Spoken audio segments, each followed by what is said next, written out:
Você aí, tem costume de usar fones de ouvido quando está andando pelas ruas ou pedalando? Em Curitiba, um pedestre estava usando fone de ouvido quando foi atropelado por um ônibus. Olha o perigo.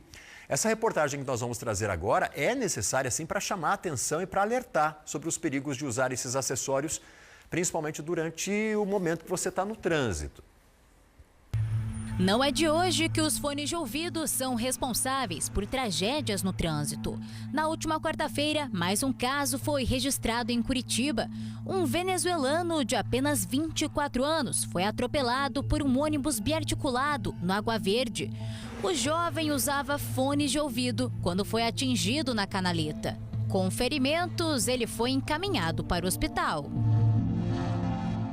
Situações como essa são mais comuns do que parece.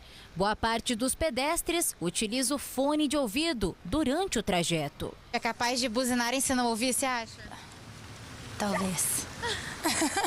E quem já levou um susto e escapou do perigo, hoje toma mais cuidado, como é o caso do Jairo. Às vezes até ônibus, às vezes ele vem, buzina, daí eu olho para trás e fico, meu Deus, como é que eu não ouvi um ônibus que é tão grande, eu não consegui ouvir só por causa da música. Ou às vezes até tipo na calçada, quando vem algum ciclista, que às vezes é um descuido, que às vezes você pode quase sofrer ali uma pancadinha. Hoje ele usa o modo transparência no fone, para conseguir manter a atenção no trânsito.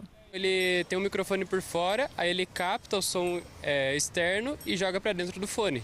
Então daí ele acaba suprindo quando ele dá aquele isolamento, porque esse aqui é tipo concha, então ele vai em volta da orelha e causa um isolamento ali. Eu acho que ajuda para quem é mais distraído, sabe? Porque às vezes a pessoa ela não escuta um barulhinho, ela só ignora. Eu acho que o modo transparência ele é excelente, porque daí é como se estivesse sem fone.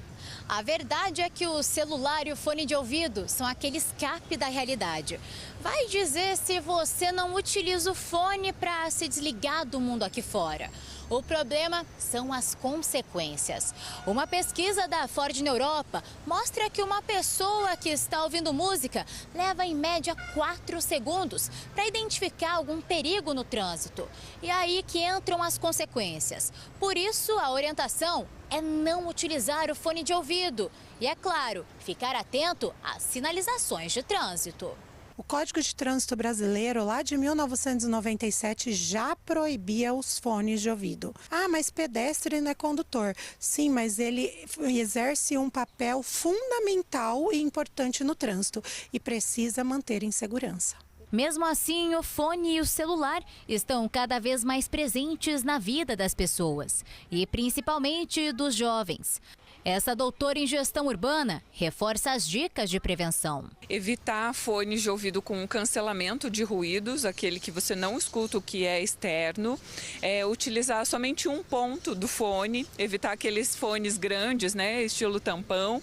E também utilizar 50% do limite máximo da capacidade do fone de ouvido, isso que é recomendado. No Brasil, não tem uma legislação para multar os pedestres. Para reduzir esse tipo de acidente, a única solução ainda é a conscientização. A gente não tem, por exemplo, um reconhecimento por câmeras, poderia ser utilizado, mas a gente não tem como medir se a pessoa, qual o volume desse fone de ouvido que ela está utilizando.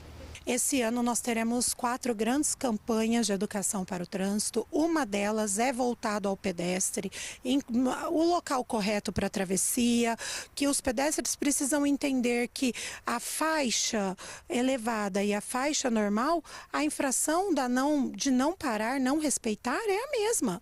Então o pedestre merece respeito e precisa também, ele também tem sua responsabilidade.